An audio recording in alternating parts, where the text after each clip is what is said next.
Okay, I am worried about this country. About what? This country. This country. I'm Oh, worried about this country. Have you seen the Kool-Aid ads? Kool-Aid ads. Mm-hmm. See, we didn't see them for a while because all we had were political ads. But now they're making their way back in.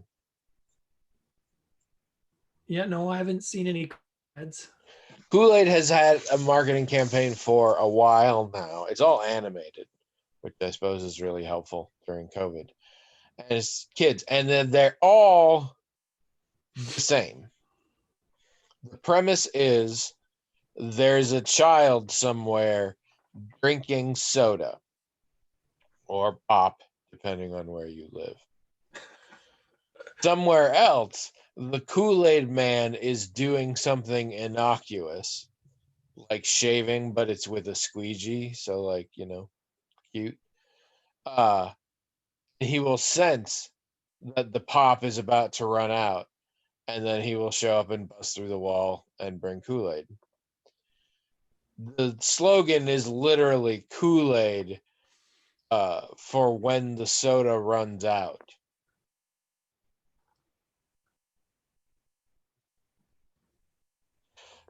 Kool-Aid, I mean, historically, for many, many years, their big selling point was less sugar than soda. Now their argument appears to be we're more shelf stable. So when you're in a doomsday prep situation where you're out of soda, please consider us your second choice as opposed to water. I'm really confused by this, honestly. Yep. I mean, what? Like I kept What? being like, it seems like they're saying, and then at the end they're like, Kool-Aid for when the soda's all gone. I'm like, nope, doesn't seem like they're saying it. They are just saying it.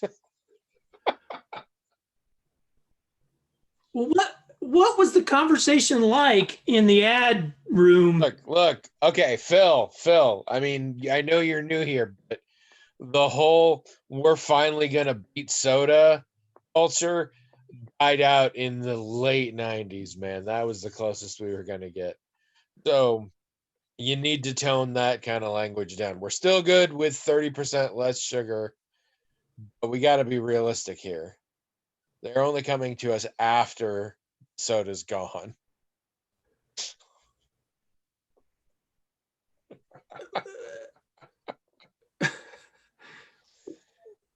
Yeah.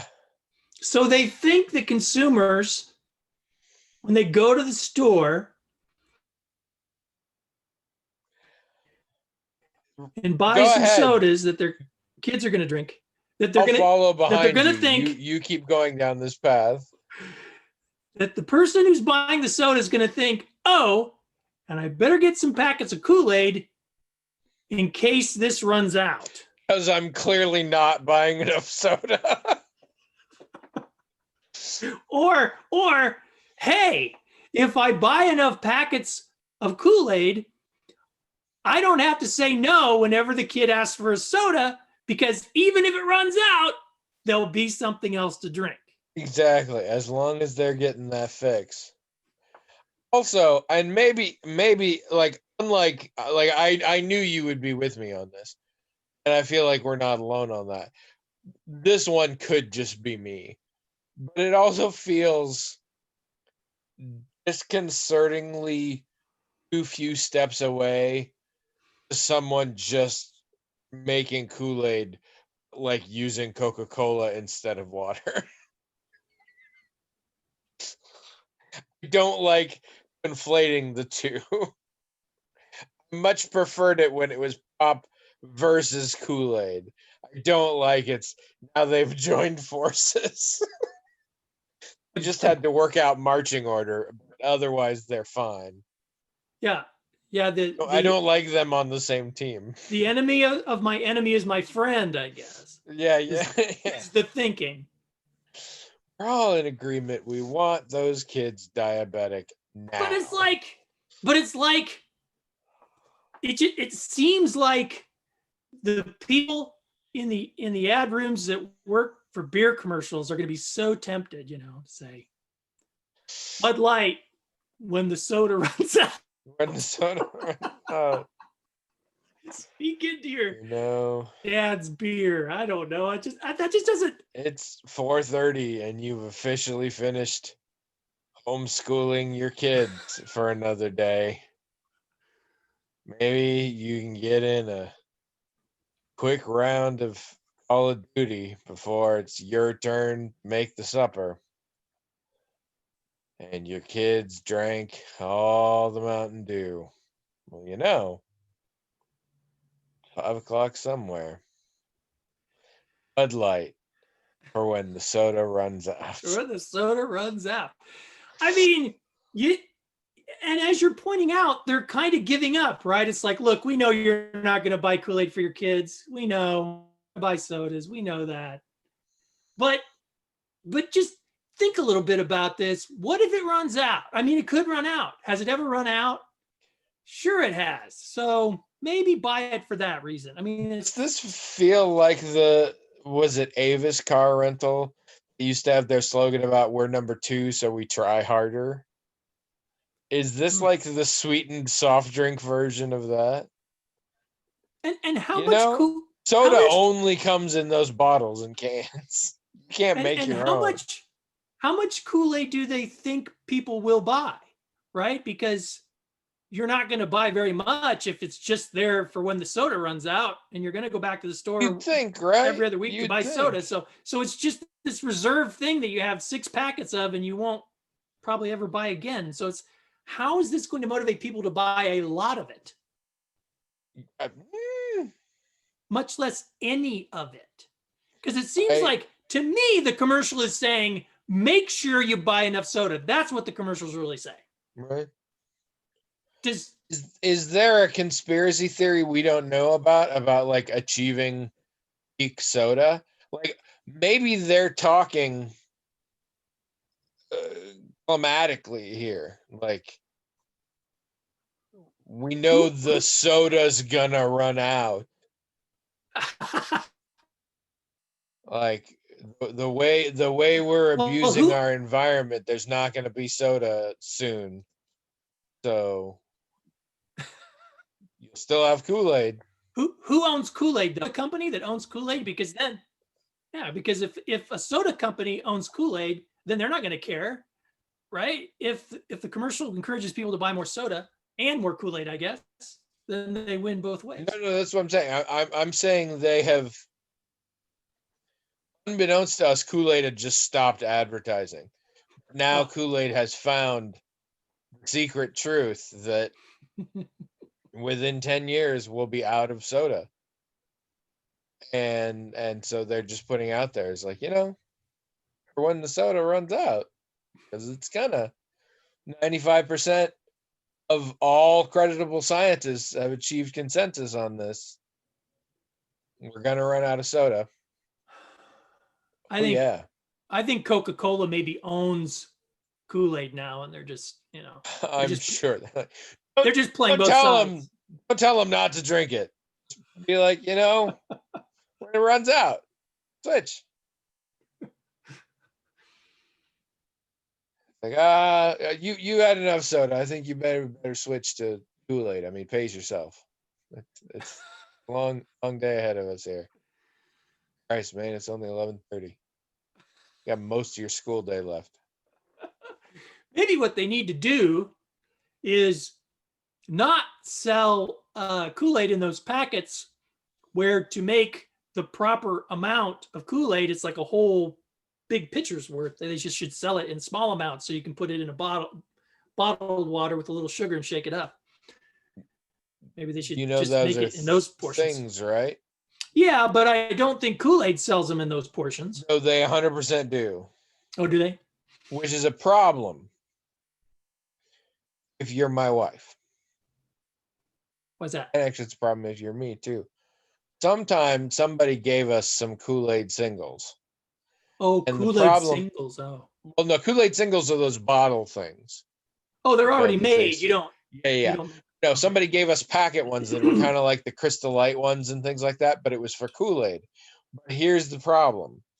It wasn't sugar-free Kool-Aid, so I wasn't going to drink it because it had a bunch of sugar in it. Yeah. But to have a reasonable packet for Kool-Aid in that kind of container would be really big because there's a lot of sugar in Kool-Aid. It's less than soda. There's a lot of sugar in both of them. And so to make it packet sized, they, for lack of a better term, cut the sugar with sucralose. Mm. So it was part artificial sweetener, which meant Trish wouldn't drink it because she could taste it and didn't like it. So it was not nearly as helpful as. It's a lot easier to do a little packet thing when you're like 0 calorie and shit like that. Well, when I was a kid, I used to take Kool-Aid packets and a cup of sugar and put them in a plastic bag, shake it up, and then you could take anything, a spoon or a toothpick or if you had any popsicle sticks at home, you could you just lick them, stick it in there, and it'd be like those candy. That candy where you have a little candy stick and you lick it and you dip it into the powder. Yeah, but with a cup of sugar. Yeah, you need about a cup of sugar. Well, you basically put the same thing in the bag that you would put in the water, blend it up, Yeah. and then you would use like I said, anything really. If you moistened it with saliva and stuck it in there, the sugar would stick to it and you'd lick it off just like. Yeah, like a Lickamaid or whatever. Yeah, exactly. I'm not saying I wouldn't have loved this as a child. I'm saying, how is it I'm the one with diabetes? Like that's, you sound like the lost Little Rascals kid. Like just past the kid who's constantly making grape jelly and bread sandwiches is you just with a bag of sugar slung over your shoulder, just dunking sticks in it and licking it. We ate so much sugar, man. I Gave mean, up popsicle sticks a long time back. You just have a tree limb. I mean, that you I know I've found, talked. and you're I know just, I've talked about how my parents wouldn't get sugared cereal, but that didn't prevent us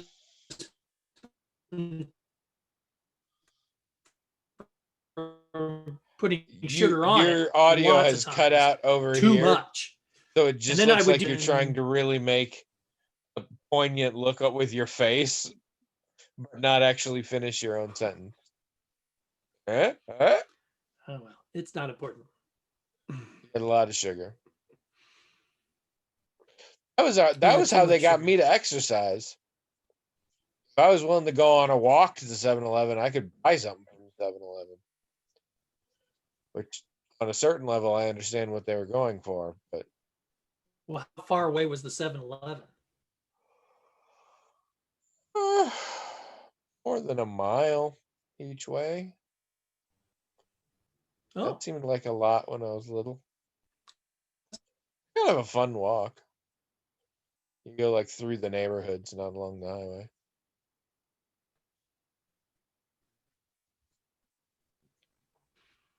I'm worried I about missed a your little bit of internet. what you said there. Yeah. Yeah, I am too. This is Are we causing gonna have to problems, have I can tell. intervention for your internet? I don't know. I don't know what's wrong with it. I'm pretty far away from the router. Maybe that's a big problem. I don't know. In general, you guys don't have internet troubles at your house? No, but I don't usually do anything in this room on the internet except this. Oh. It could be a cursed room. Well, I thought we already talked about this, that people were buried here. Remember you said. It sounds familiar. Did they move the headstones? As long as they did that, it's fine. Well, that's what you said. That's what you said. I've never done this show before. I don't know what you're talking about. Hello, everyone. Welcome to Magical Talking Hat Podcast, the only podcast in the world. It's still done more than 500, right?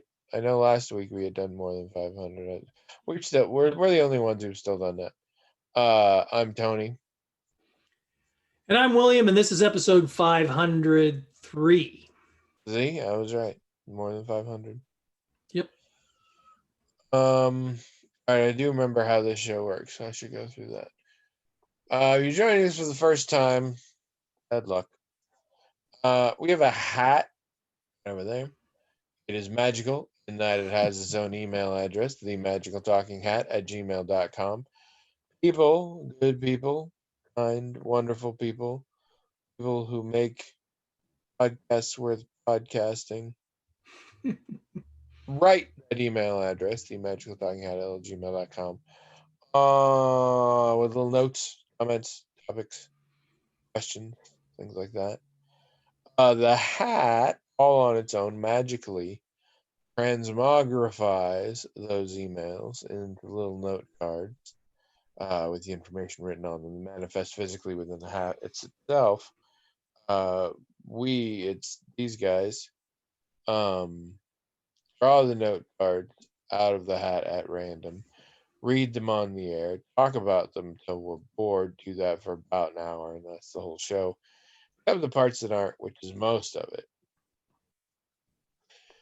So, I have done nothing for 2 weeks. Almost 2 weeks. I have been very active in my doing of nothing. I have worked really hard to not do stuff.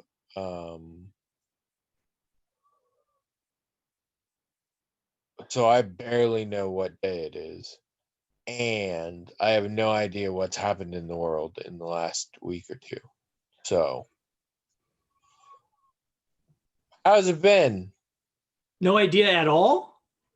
I mean, I know like the election happened. I assume it's not done.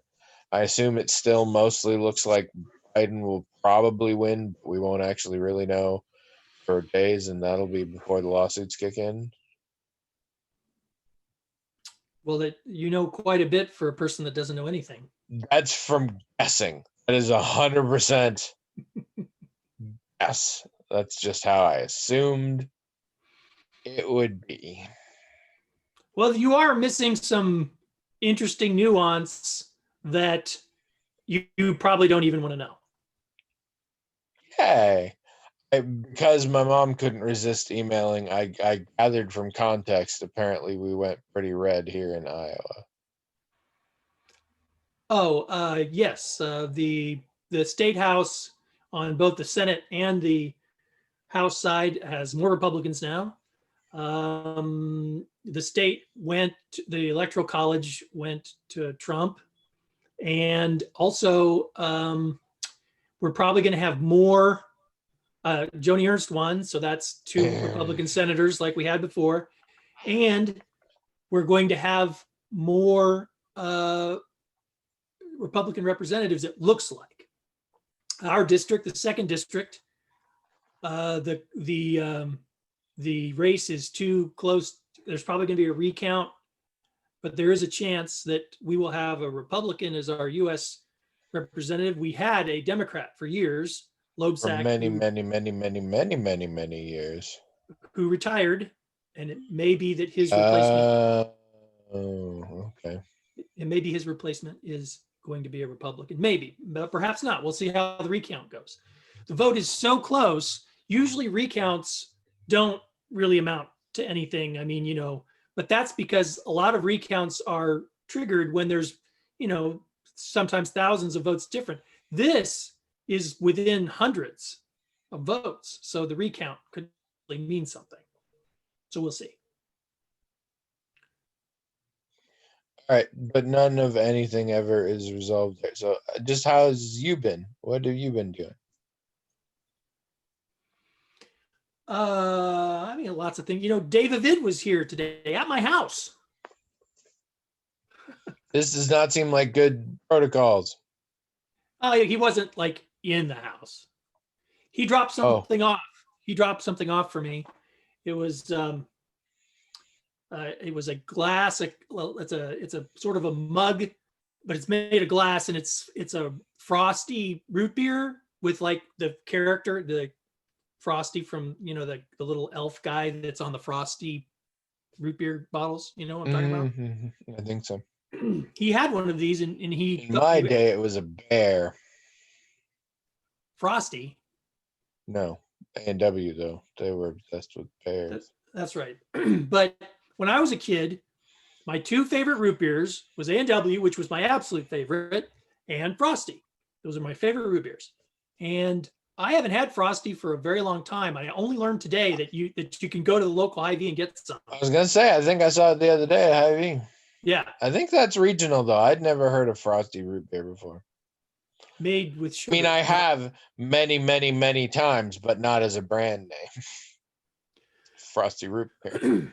Well, I used to love it when I was a kid, and so when he told me that he had this commemorative mug glass thing, that he would be willing to give it to me, I was like, yeah, great, I'll take it. But he didn't just drop by a mug; he dropped by a can of 1919 root beer, which I guess you can get at Fairway now. Oh, yeah. So I'm like, that's cool. David Vid really coming through on the root beer connection there. Very, very nice. But what I didn't some root know, beer shit to figure out. I said, let me look into it. I know a guy. What I didn't know until fairly recently, I knew before today, but fairly recently I found out that Frosty actually made lots of flavors of soda, and I didn't know that. Yes, I thought that was the case because I remembered there being a lot of things called Frosty at Hy-Vee the other day. So I did literally just happen to, for some reason, probably somebody was going down the aisle and I didn't want to do too close, but I stopped by the, niche soda shelf and there was a bunch of Frosty stuff. Yeah. I would like to try the other things. And so maybe I will. But as soon as they let you back into Hy-Vee. Frost, well, I mean, we pick it up. We order and pick it up. I'm very close to that. Basically, as soon as it gets too cold for me to go right after the gym, which is what I'm doing right now, I think I'll have to switch to that. And I'll probably have to get some root beer so I can have it in my mug. But before that, I'm going to have 1919 in it. Probably not tonight. I'll probably have it tomorrow. I'll probably have it sometime tomorrow. But I was very grateful to David dropping it off. And I felt a little bad because he told me when he was going to come over and I was going to be ready. And I wasn't. I got distracted with some other things. So I didn't even have a mask going at the door. But he did have one on and we kind of kept our distance from one another. But I was very happy that he brought it by. It was very nice of him. I didn't even think they sold 19 checked. You could only get it in kegs. And it's like only restaurants could, other people could get it, but mostly restaurants. But yeah, I've only ever had it as fountain. Yeah, mostly only restaurants would have it. I mean, anyone could buy it in a keg, but then you'd have to tap it and stuff. So only restaurants usually had it. But now you can get it in candy at Fairway. So, and it's made with sugar, not corn syrup. So it's probably still as good as you could get from the fountain. So it's what you should drink before you turn to the Kool-Aid.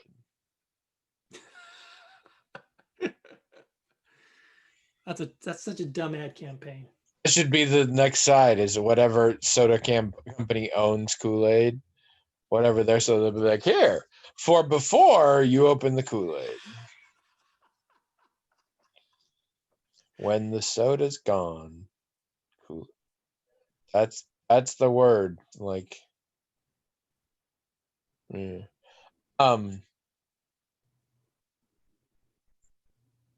And other than that, we haven't been doing a whole lot of things because political stuff going on since Tuesday. We've been kind of paying attention to that, but not a lot of other things. And you say you've been doing nothing, but I know you've been watching movies and playing games and stuff. So yeah, but I don't remember them all very well. I've been sleeping well more than 12 hours a day on average. Apparently that's really how I needed to cathartic process for being stuck inside for months and months. Apparently all that stress was just you're just going to sleep a whole bunch for 2 weeks. I mean, I think that is a thing. Yeah. It can also be a thing the other way, though. That's one of those things, like, it can be a sign of emotional processing and lost anxiety. It can also be a sign of depression, and you're trying to disassociate from yourself. So, Yeah. as with everything, a little bit good, a little too much bad. And yeah, I didn't watch any movies that are particularly of note.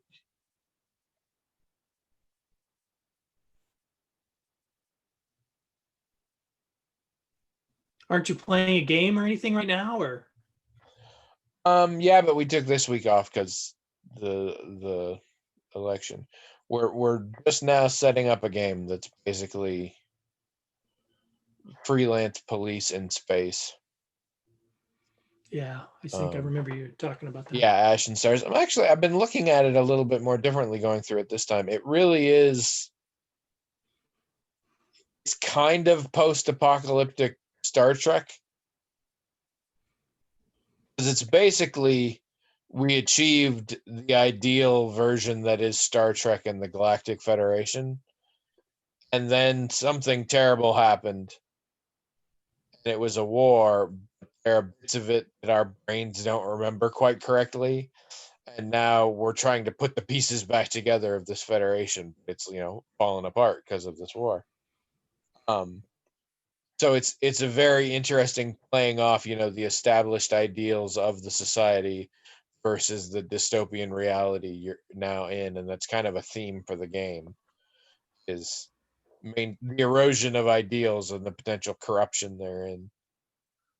Um, so yeah, hopefully it'll be fun. One of them's playing a giant locust, so that'll be cool. How do people remember what the previous society was like when they don't remember any of the details of how it fell?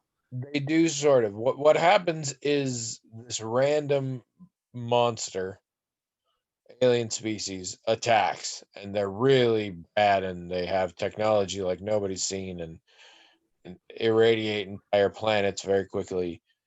And then war went on for years.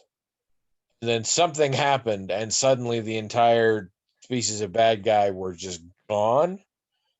And literally no sentient being can quite clearly remember A, what happened, or B, what the bad guys actually were.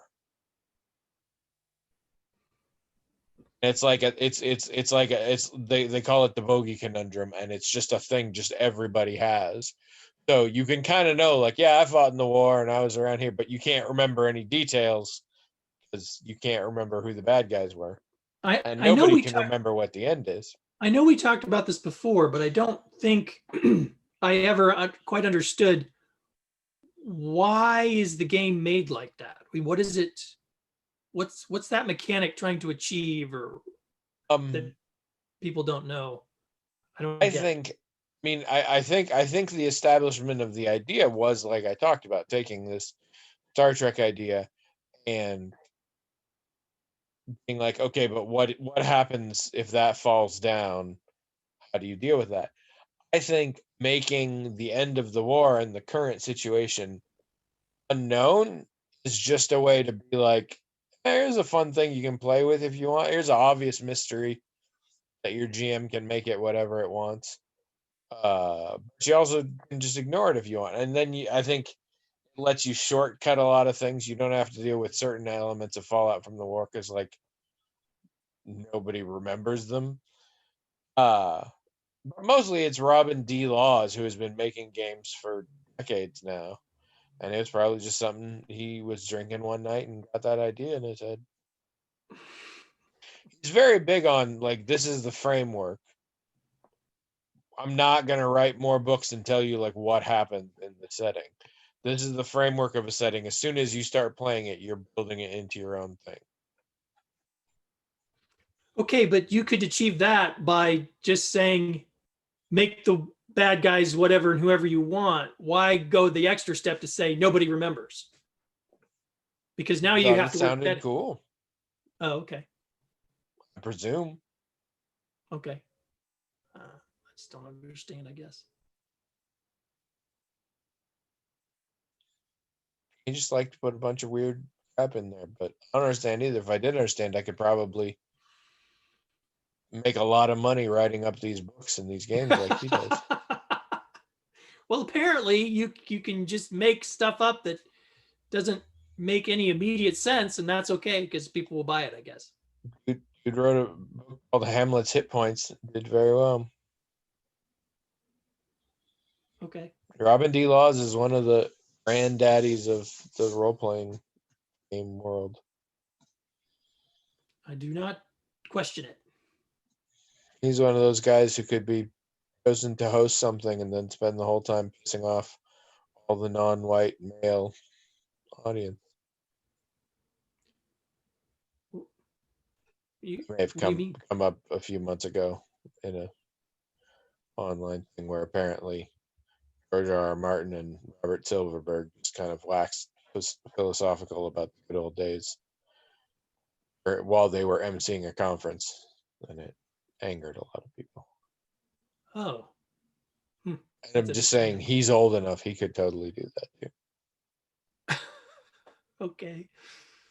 I guess it's the role-playing community versus the novel community, but still. I told you nothing happened to me. I don't know why you're having me talk this much. I just asked. I mean, I didn't know you were signaling to me to not ask. I'm saying I don't have anything. You don't either now. You're stuck. Okay. Recording from my side. So I just know whatever I see. All right, you're back now. I'll draw a thing. Okay, draw thing. I almost opened the house today. It's so warm now. Oh, it's from coffee. I'm not sure we're going to be that helpful in this. Oh. Please explain why Billy Joel songs are featured in The Boys. Are they? Well, see, this is the fundamental problem that should say that we are not able to answer this. Is I'm guessing neither of us has seen The Boys, like at all. I haven't seen it. You are aware of what it is. Yeah, in fact, I have pretty much no interest in seeing it. That's my thing. I actually recently found out that the plot details are slightly different from what I thought they were a little bit, but it's still exactly a sort of show that I'm like, no, I don't need to watch Toxic Masculinity, the series, which is too bad because the acting chops they've got in it and the production values look like I'm sure it would be great if it was something I actually wanted to see. But I didn't. So we're going to have a problem here. Let's take it on faith. Coffee is neither lying nor confused about who Billy Joel is. I know her well enough. I'm willing to trust on these two fronts. So have I said before on the podcast or to you in any context how what a huge Billy Joel fan I am? I mean, yes. I feel like I knew that before I knew you. Like 5 years before I came to Applied, I was like, I'm gonna know a man, and he's gonna be a really huge Billy Joel fan, and like that's how well I have known that. In fact, no, I'll tell you the moment I became truly aware of your level of Billy Joel fanness. When I was reading your first novel, and there's a espionage thriller like clue that occurs because the person looking happens to know that the person they're looking for is a big Billy Joel fan. And that is correct. Things come together in very Da Vinci Code-esque ways. Also, and I was like, holy crap. Back when the Cabbage Patch doll craze was going on, my mom bought me one. And you could name them, like send in a registration form and everything. And I named my Cabbage Patch doll William Joel. I did. He's still around here somewhere. I don't know where he went. I think All I right. mean, I still have it. So your And your mom bona made, fides are covered. and mom made a little sweatpants and a sweatshirt for him with Joel on the back because that's what I called him because my name's William, and so You to were avoid already confusion, a Billy. Yeah. we called him Joel. But yeah, I mean, I've I've not been to that many concerts in my life, probably 8, but half of them were Billy Joel concerts. So yeah, I'm a pretty big Billy So, Joel fan.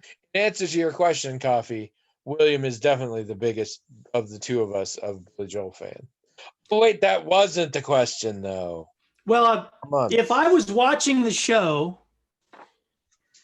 and probably not enjoying it, I probably would have little moments of joy every time a Billy Joel song came on.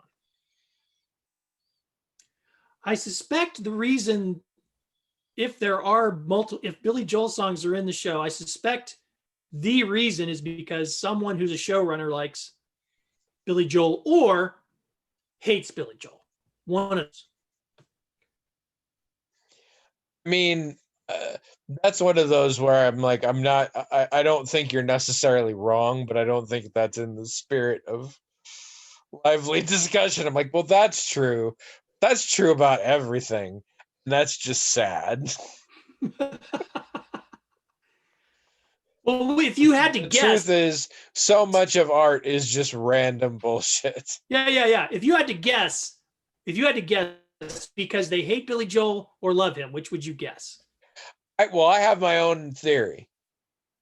And in A my different one than. theory, it has to be love. Okay. Coffee, you really are gonna have to come and talk us through this on the blog. Because I mean there's a lot. All we know is presumably based on this, there's some Billy Joel play on there. I think there's probably some real analysis into what's played and when's played and all this. So here's what I'm gonna throw out there. I think I know why it's being played, but my theory includes a lot of assumptions. The biggest assumption being it's only tracks from Glass Houses.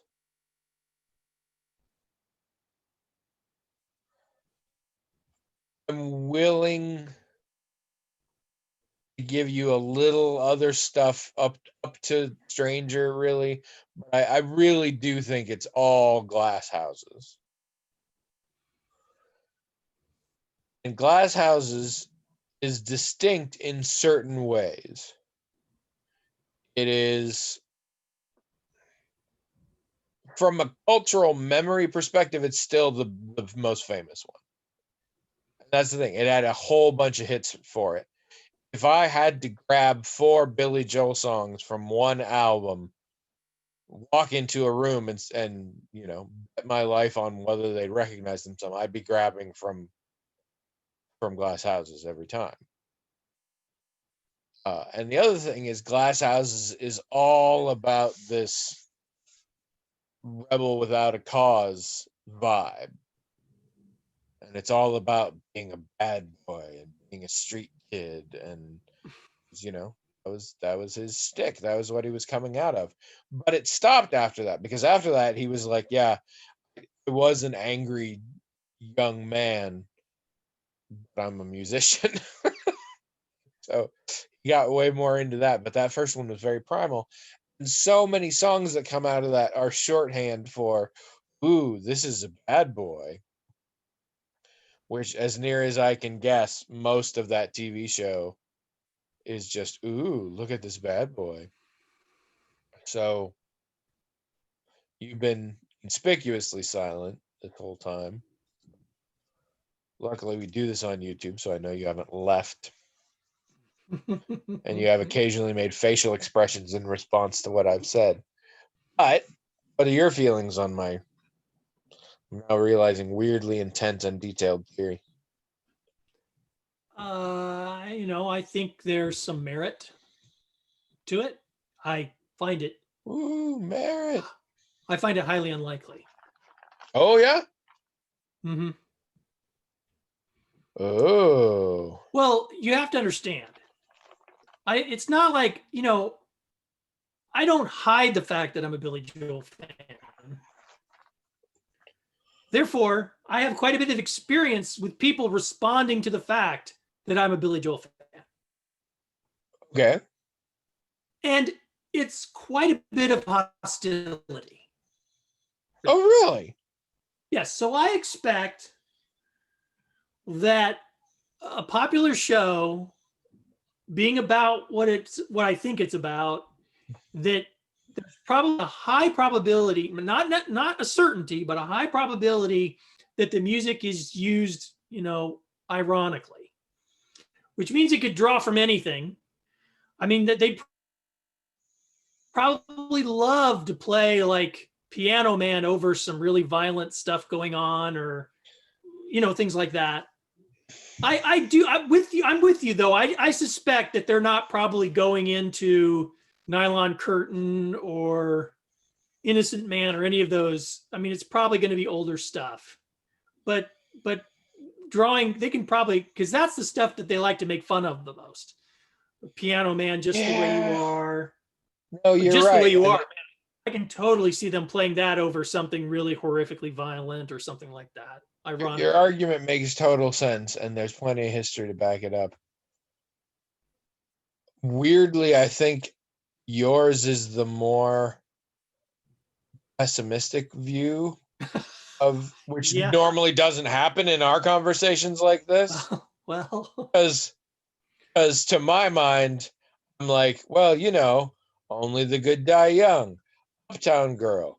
You might think I'm crazy. These are all songs that have been used 1,000 times to glorify the kind of characters that I think are in the show. And then Williams like, yeah, but people also just pick a famous song and then do something totally stupid over the top of it. And I'm like, you're right. That is most of television.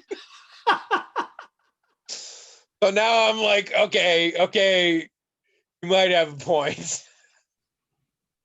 yeah, I don't. The only reason you're witness to it in this case is because we're specifically talking about the Billy Joel oeuvre, so your heightened awareness of it. That's pretty funny.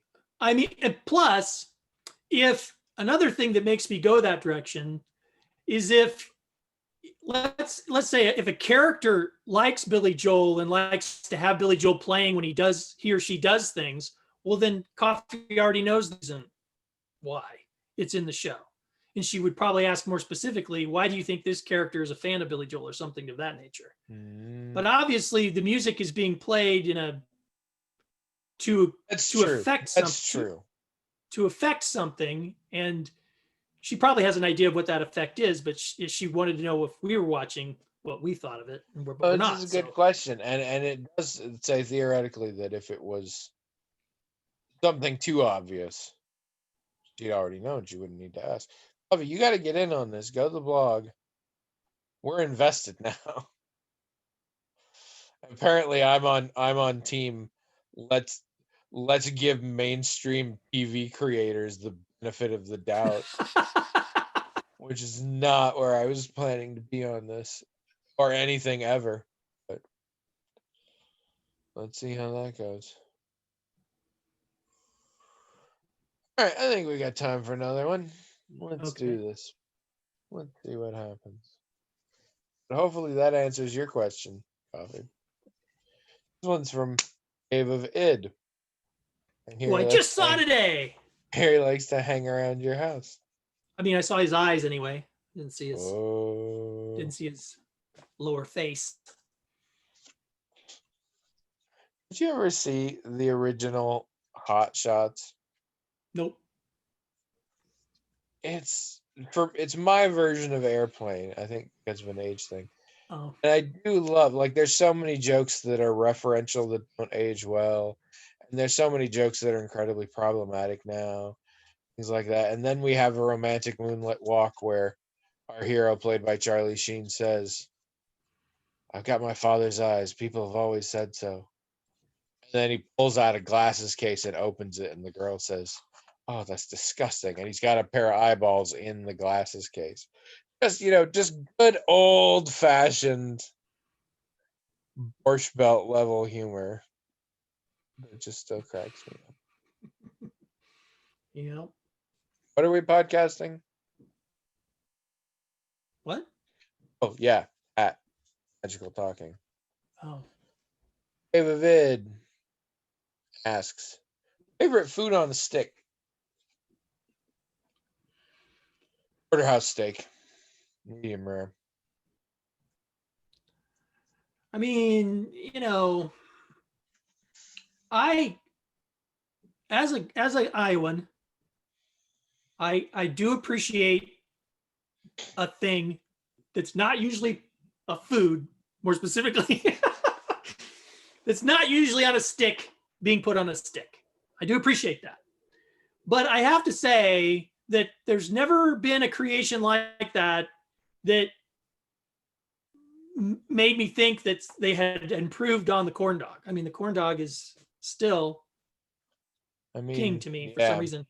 I mean, no, I hesitate to say that because I've had some really great things on sticks, and I've had some really terrible corn dogs.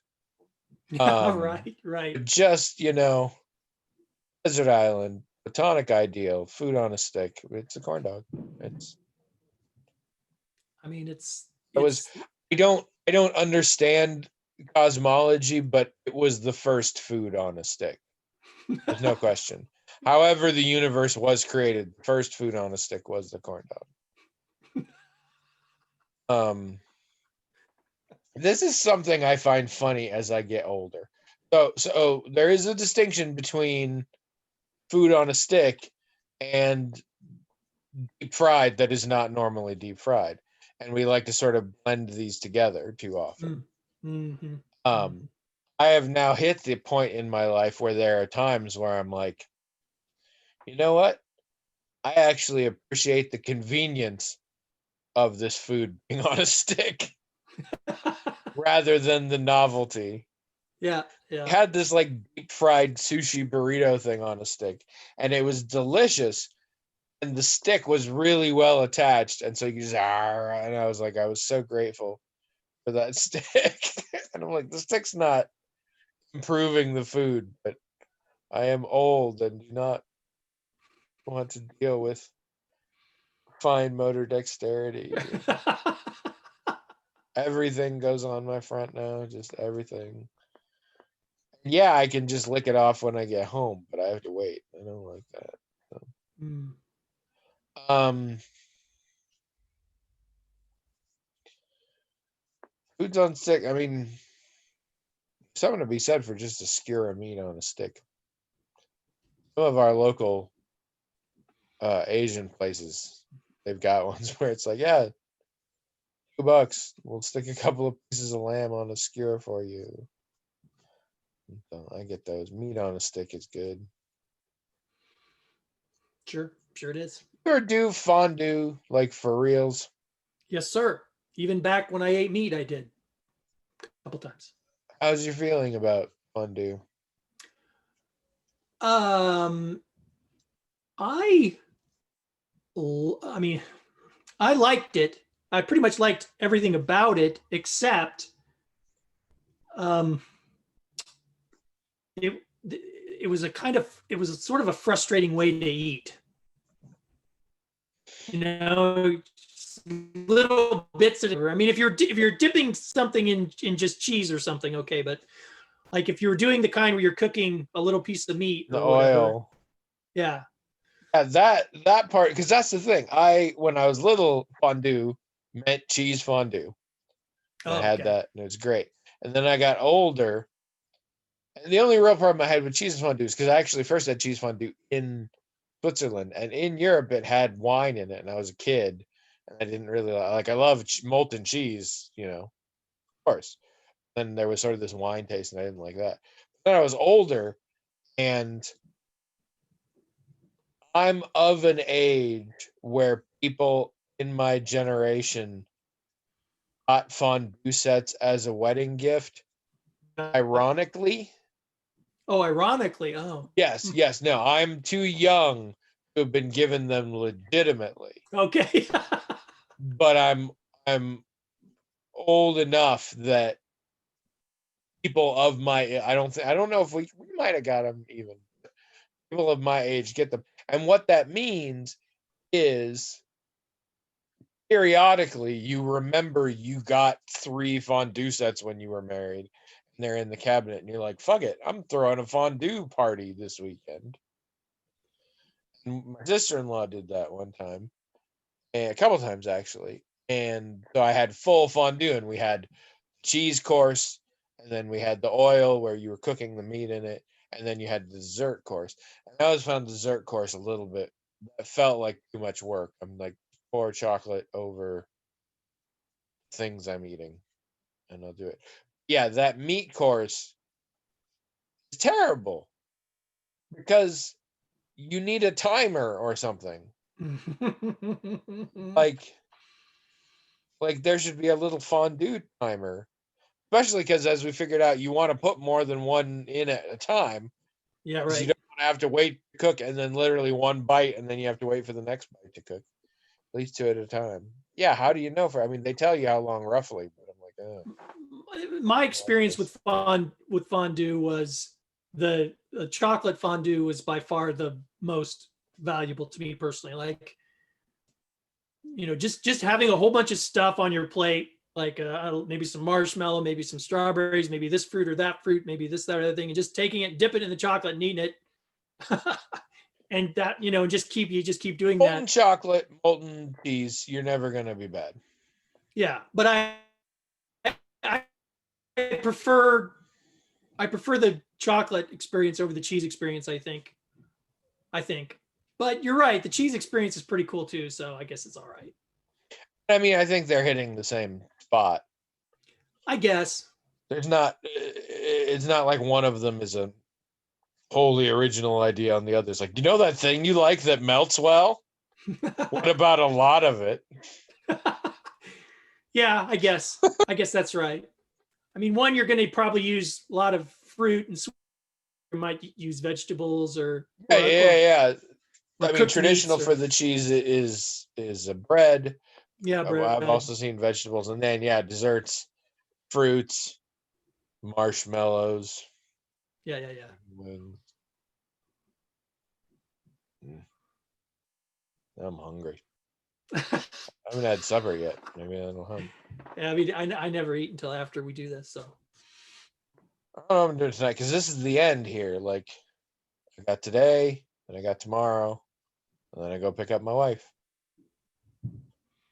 Then I'm back to normal life again. That's gonna be weird. okay. All right. Dave, give us your stick food ideas. All of you give us your stick food ideas. But Coffee, get on that blog. Give us more boys Billy Joel gossip. We're gonna work out a theory yet. You wait. We're probably both wrong. She probably Gonna knows be exactly why both. we're wrong. Um no, I'm really hoping it's like cracked her brain open and she's like, of course, the whole show's just an allegory for uh, Nicaragua. What?